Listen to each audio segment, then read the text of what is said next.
नमस्कार, ये आकाशवाणी पटना है। अब आप सीमा सिंह से प्रादेशिक समाचार सुनिए। पहले मुख्य समाचार। बिहार के 4 शहीद सैनिकों का भोजपुर, समस्तीपुर, वैशाली और सहरसा जिले में पूरे राजकीय सम्मान के साथ अंतिम संस्कार किया गया। श्रद्धांजलि देने के लिए उमड़ा जन सैलाब। प्रधानमंत्री नरेंद्र मोदी कल खगड़िया जिले के तेलिहार गांव से गरीब कल्याण रोजगार योजना की शुरुआत करेंगे। बिहार में कोविड-19 महामारी से 5 और लोगों की मौत, मृतकों की संख्या बढ़कर 49 हुई और प्रदेश में अधिकांश हिस्सों में मध्यम से भारी बारिश। सबसे अधिक लखीसराय में 150 मिलीमीटर वर्षा रिकॉर्ड की गई। अब समाचार विस्तार से। पूर्वी लद्दाख की गलवान घाटी में चीनी सैनिकों के साथ हिंसक झड़प में शहीद बिहार निवासी सेना के 4 जवानों का अंतिम संस्कार आज पूरे राजकीय सम्मान के साथ संपन्न हो गया। इस दौरान शहीद जवानों के पैतृक गांव में अंतिम दर्शन के लिए लोगों का सैलाब उमड़ पड़ा। भोजपुर जिले के जगदीशपुर निवासी चंदन कुमार का अंतिम संस्कार जिले के ज्ञानपुर में बनास नदी के तट पर किया गया। इस अवसर पर राज्य के मंत्री प्रेम कुमार और विनोद सिंह सहित विभिन्न दलों के नेता और सेना के अधिकारी भी उपस्थित थे।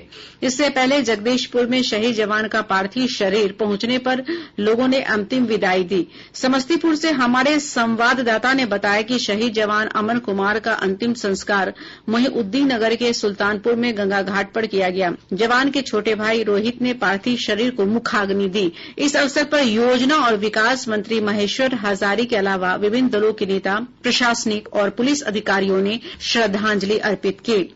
इधर अमन कुमार का पार्थिव शरीर जब उनके पैतृक गांव सुल्तानपुर पहुंचा तो गमगीन माहौल के बीच लोगों ने श्रद्धा सुमन अर्पित किए।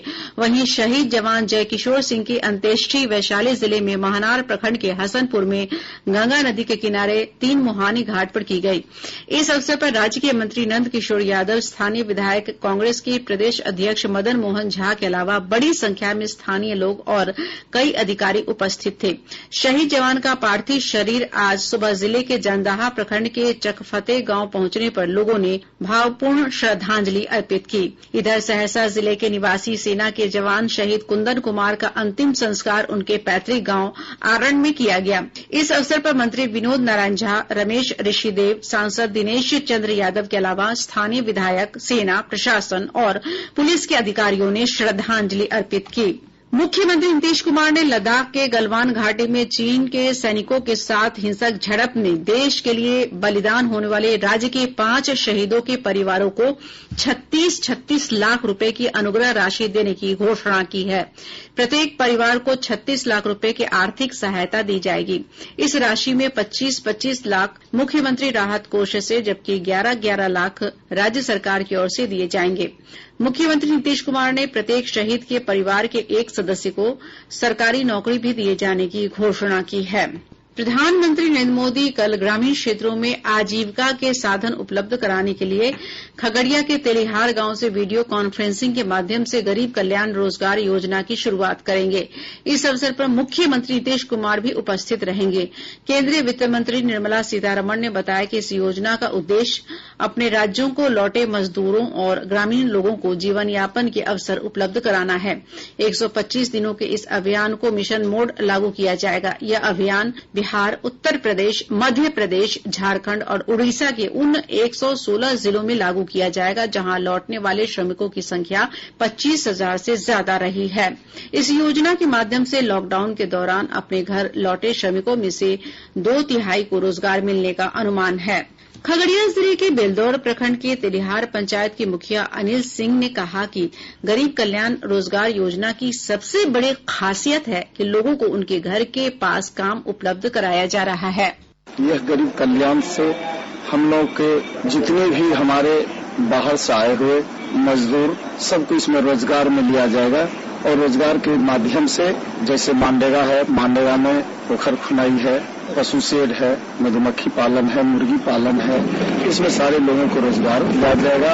और सरकार की यह मेन उद्देश्य है कि हमारे गांव का मजदूर कहीं बाहर पुण्य नहीं करे, जहां जिस ग्राम का है वहीं भी उसको रोजगार सारा मैं उपलब्ध करा दूं, जिससे कि हमारे मजदूर को सारी व्यवस्था उसके गाँव में मिले, सारी सुविधा गाँव में मिले। वहीं राजमिस्त्री का काम करने वाले एक प्रवासी कामगार ने बताया कि इस तरह की योजनाओं का लाभ मिलने से लोग दूसरे स्थानों पर काम करने नहीं जाएंगे। हरे राम सिंह ऐसे राजमिस्त्री के काम करते हैं जी। बाहर में ऐसे हरियाणा सिरसे में रहते थे जी। जब लॉकडाउन लगा किसी तरह चले आए हैं यहाँ जी। कुछ दूर पैदल आए हैं, कुछ दूर कोई गाड़ी मिला सामान से चले आए हैं जी। मेरे को करीब 1 महीने दिक्कत हो गया था जी। फिर वहाँ किसी तरह यहाँ चले आए हैं। फिर मुखिया जी थ्रू यहाँ काम मिला जी, तो काम कर रहे हैं जी। पंचायत में शौचालय बनाया, फेवर ब्लॉक बनाए हैं जी, लगा रहे हैं रोड में। यही काम दे रहा मेरे निर्माण में काम कर रहे हैं।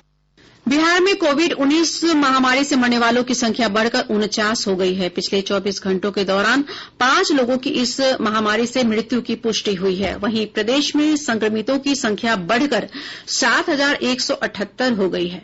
स्वास्थ्य विभाग से प्राप्त जानकारी के अनुसार पिछले 24 घंटों में बक्सर में सबसे अधिक 36 पॉजिटिव पाए गए हैं।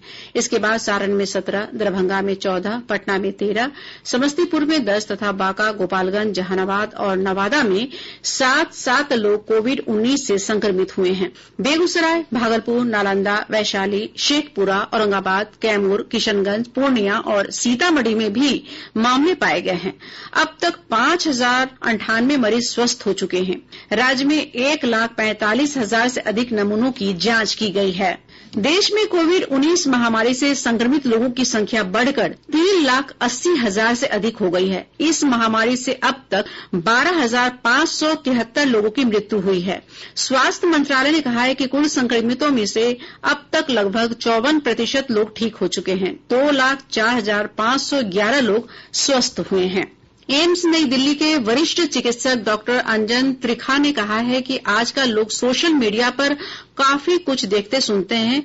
इसमें कुछ अपुष्ट जानकारी भी होती है। इस प्रकार की जानकारी उनकी चिंताएं बढ़ा देती है और मनोविकार को जन्म देती है। उन्होंने लोगों को सलाह दी कि वे पुष्ट और विश्वसनीय जानकारी के लिए दूरदर्शन तथा आकाशवाणी जैसे माध्यमों को देखें और सुनें। जब भी आपको कोई रिलायबल इंफॉर्मेशन चाहिए, आपको रिलायबल न्यूज चाहिए, आपको एक न्यूज चाहिए जिसके अंदर कोई मार्केटिंग नहीं हो रहा है, तो आप दूरदर्शन देखिए टीवी पे या ऑल इंडिया रेडियो सुनिए अपने रेडियो पे। वहां से आपको एक ऐसी खबर मिलेगी, एक ऐसी इन्फॉर्मेशन मिलेगी जिसके ऊपर कोई मार्केट इन्फ्लुएंस नहीं हो, जिसका कोई और कारण नहीं है, जिसकी कोई एक दाएं या बाएं बैंडिंग नहीं है। तो जब भी आपको न्यूज सुननी है, जब भी आपको न्यूज देखनी है, आप दूरदर्शन देखिए। पॉजिटिव पाए जाने के बाद राजद उपाध्यक्ष और पूर्व केंद्रीय मंत्री रघुवंश प्रसाद सिंह के संपर्क में आए 100 से अधिक लोगों के सैंपल लिए गए हैं। श्री सिंह के वैशाली जिले में स्थित शाहपुर गांव को कंटेनमेंट जोन घोषित कर दिया गया है। रोहतास जिले में एक बाल विकास परियोजना पदाधिकारी में कोविड-19 संक्रमण की पुष्टि हुई है। इसके बाद उसे आइसोलेशन में भेज दिया गया है। प्रादेशिक समाचार आप आकाशवाणी पटना से सुन रहे हैं। अखिल भारतीय आयुर्विज्ञान संस्थान के डॉक्टर नंद कुमार ने लोगों से कहा है कि वे घर से बाहर निकलते समय विभिन्न स्वास्थ्य संगठनों द्वारा बताई गई सभी सावधानियों का पालन करें। यदि आपको लगता है कि आपको थोड़ा बाहर जाना है तो उसके लिए भी सावधानी बरतें आप। जैसे WHO ने कहा, जो हमारे जो मिनिस्ट्री ऑफ हेल्थ है, जो स्वास्थ्य संस्थाएं हैं वो भी कह रही हैं कि आप फेस मास्क का उपयोग करें। आप अपना हाथ जब भी आप कुछ बाहरी चीज को छुएं तो उसको साबुन से धोएं या सैनिटाइजर से साफ करें। जब भी किसी को खांसी होती है उससे दूरी बनाकर रखें। मुख्यमंत्री नीतीश कुमार ने कोविड-19 से संक्रमित लोगों के इलाज के लिए पटना के पाटलिपुत्र स्पोर्ट्स कॉम्प्लेक्स में बनाए गए उपचार केंद्र का निरीक्षण किया। 100 बेड वाले इस केंद्र का निर्माण अंतर्राष्ट्रीय संस्था डॉक्टर्स विदाउट बॉर्डर ने किया है। प्रधानमंत्री नरेंद्र मोदी ने लोगों से कहा है कि रविवार को 6ठा अंतर्राष्ट्रीय योग दिवस परस्पर सुरक्षित दूरी के मानदंडों का पालन करते हुए घर पर अपने परिवार के साथ ही मनाएं। एक वीडियो संदेश में उन्होंने कहा कि योग दिवस एक सार्वजनिक आयोजन होता है, लेकिन यह असाधारण समय है और इसमें हमें इसे घर पर रहकर ही मनाना होगा। श्री मोदी ने कहा कि इस वर्ष के योग दिवस का विषय है घर पर योग और परिवार के साथ योग। उन्होंने कहा कि पूरी दुनिया कोरोना महामारी से जूझ रही है, लेकिन योग में इस बीमारी से उत्पन्न चुनौतियों के बहुआयामी समाधान है। प्रधानमंत्री ने कहा कि योग से प्रतिरोधक शक्ति बेहतर होती है तथा मानसिक और शारीरिक क्षमता भी बढ़ती है। पटना उच्च न्यायालय ने कोरोना संक्रमण में हो रही बढ़ोतरी के मद्देनजर बिहार की सभी अदालतों में वर्चुअल कोर्ट के जरिए मुकदमों की सुनवाई की व्यवस्था 8 जुलाई तक जारी रखने का निर्देश दिया है। मुख्य न्यायाधीश संजय करोल की अध्यक्षता में 3 न्यायाधीशों की पूर्ण पीठ ने यह फैसला सुनाया। आवास और शहरी कार्य मंत्रालय और भारतीय लघु उद्योग विकास बैंक सिडबी ने एक समझौते पर हस्ताक्षर किए। इसके तहत सिडबी को प्रधानमंत्री स्वनिधि योजना को लागू करने वाली एजेंसी बनाया गया है। मंत्रालय ने रेहड़ी पटरी के कारोबार से जुड़े लोगों के लिए प्रधानमंत्री आत्मनिर्भर निधि यानी पीएम स्वनिधि योजना 1 जून को शुरू की थी। इस योजना का उद्देश्य लॉकडाउन के दौरान प्रभावित रेहड़ी पटरी वालों को किफायती ऋण उपलब्ध कराना है। इस योजना के तहत 50 लाख से अधिक लोगों को लाभ पहुंचाने का लक्ष्य है। रेहड़ी पटरी का काम करने वाले लोग इस योजना के तहत 10,000 रुपये तक का कार्यकारी पूंजी ऋण ले सकते हैं। ऋण की किस्त 1 वर्ष की अवधि में प्रतिमाह चुकानी होगी। प्रदेश में पिछले 24 घंटों के दौरान अधिकांश स्थानों पर मध्यम से भारी बारिश हुई है। मौसम विभाग से प्राप्त जानकारी के अनुसार लखीसराय में 150 मिलीमीटर वर्षा रिकॉर्ड की गई। पटना में 80 मिलीमीटर से अधिक बारिश हुई है। इसके अलावा अरवल, मुजफ्फरपुर, छपरा, मढ़ौरा, पुनपुन, किशनगंज, गोपालगंज और जहानाबाद में 60 मिलीमीटर से अधिक वर्षा रिकॉर्ड की गई। मौसम पूर्वानुमान में कहा गया है कि अगले 3 दिनों तक कई स्थानों पर भारी बारिश की आशंका है। इस दौरान वज्रपात की चेतावनी भी जारी की गई है। इधर राज्य के कई हिस्सों में भीषण जल जमाव की स्थिति देखी जा रही है। पटना के निचले इलाकों राजेंद्र नगर, कंकड़बाग, बहादुरपुर में बारिश के चलते कई स्थानों पर भीषण जल जमाव की स्थिति उत्पन्न हो गई है। इधर मुख्यमंत्री नीतीश कुमार ने पटना शहर के कई क्षेत्रों का दौरा कर जल जमाव और जल निकासी की स्थिति का जायजा लिया।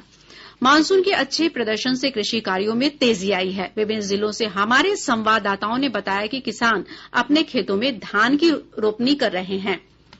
राज्य की नदियों के जलग्रहण क्षेत्रों में लगातार हो रही बारिश से प्रमुख नदियों का जलस्तर तेजी से बढ़ा है। मुजफ्फरपुर में बागमती नदी का जलस्तर बढ़ने से औराई और कटरा प्रखंड में तटबंधों पर दबाव बढ़ा है। वहीं गायघाट प्रखंड में कई स्थानों पर कटाव की समस्या उत्पन्न हो गई है। शिवहर जिले में बागमती नदी का जलस्तर खतरे के निशान के करीब पहुंच गया। इससे पिपराही प्रखंड के दोस्तिया गांव के पास नदी के दोनों किनारों पर तेज कटाव हो रहा है। इधर पूर्वी चंपारण जिले में लालबकैया नदी पर भारतीय क्षेत्र में चल रहे तटबंध निर्माण कार्य को नेपाल की ओर से रोक लगा दी गई है। जिलाधिकारी शेषत कपिल अशोक ने बताया कि दोनों देशों के अधिकारियों के बीच बातचीत से समस्या के समाधान का प्रयास किया जा रहा है। अरवल नगर परिषद के उपाध्यक्ष ज्योति रंजन को विश्वास प्रस्ताव में हार के बाद कुर्सी गंवानी पड़ी है। 25 सदस्यीय नगर परिषद में 3 सदस्यों ने ज्योति रंजन का समर्थन किया, वहीं उनके विरोध में 17 वोट पड़े। बक्सर के अपर जिला और सत्र न्यायाधीश ने मादक पदार्थ हेरोइन के तस्करी के मामले में एक व्यक्ति को 1 वर्ष जेल की सजा और 10,000 रुपये का जुर्माने की सजा सुनाई है। रोहतास जिले में अज्ञात अपराधियों ने सासाराम नगर थाना क्षेत्र के मदार दरवाजा के पास एक व्यवसायी से 3,40,000 रुपये लूट लिए। मुजफ्फरपुर जिले में अनलॉक के दूसरे चरण में लंबे अंतराल के बाद आज पल्स पोलियो अभियान टीकाकरण की शुरूआत की गई। पूर्वी चंपारण जिले में एसएसबी और पुलिस की संयुक्त कार्रवाई में फरार चल रहे नक्सल रामचंद्र महतो को दरपा थाना क्षेत्र के पिपरा गांव से गिरफ्तार किया गया। अंत में बुलेटिन के मुख्य समाचार एक बार फिर। बिहार के 4 शहीद सैनिकों का भोजपुर, समस्तीपुर, वैशाली और सहरसा जिले में पूरे राजकीय सम्मान के साथ अंतिम संस्कार किया गया। श्रद्धांजलि देने के लिए उमड़ा जन सैलाब। प्रधानमंत्री नरेंद्र मोदी कल खगड़िया जिले के तेलिहार गांव से गरीब कल्याण रोजगार योजना की शुरुआत करेंगे। बिहार में कोविड-19 महामारी से 5 और लोगों की मौत, मृतकों की संख्या बढ़कर 49 हुई और प्रदेश में अधिकांश हिस्सों में मध्यम से भारी बारिश। सबसे अधिक लखीसराय में 150 मिलीमीटर वर्षा रिकॉर्ड की गई। इसके साथ ही आकाशवाणी पटना से प्रसारित प्रादेशिक समाचार का ये अंक समाप्त हुआ। घर में रहिए, सुरक्षित रहिए और सुनते रहिए आकाशवाणी।